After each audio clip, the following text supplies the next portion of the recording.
Location धेरै टाढा छ, वास्तु कसरी हेर्ने होला भन्ने चिन्ता नलिनुहोस्। दाङ हाम्रो लोकेसन भन्दा निकै पर भए पनि हामीले गुगल अर्थबाट हेरिने लोकेसनको सहायताले जमिनको एक्ज्याक्ट डिग्री मापन गरेर सहजै साइन्टिफिक वास्तु हेरियो। यो हेर्दाखेरि हजुरको घरको डिग्री भनेको 129 डिग्री छ। यो भनेको हजुरको घर भनेको नर्मली तपाईँले इस्ट फर्केको पूर्व फर्केको भनेर हेरिराख्नु भएको छ नि, तर हजुरको घर भनेको साउथ इस्ट फर्केको भन्छ। हाम्रो यो तपाईँको ग्रिडिङको हिसाबले हेर्दाखेरि दक्षिण पूर्वी भाग फर्केको छ।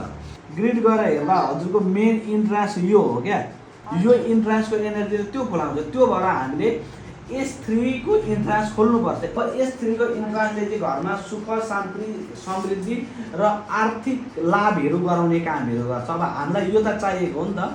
यो स्टेयरकेस चाहिँ हजुरको नर्थमा नर्थ इस्ट र एनी भागमा छ। यो भाग भनेको चाहिँ घरमा सबैभन्दा हल्का हुनुपर्छ।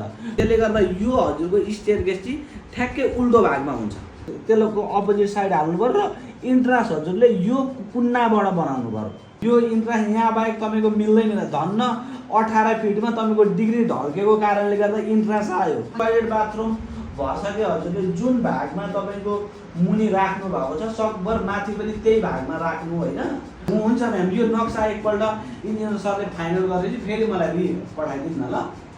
हुन्छ म्याम।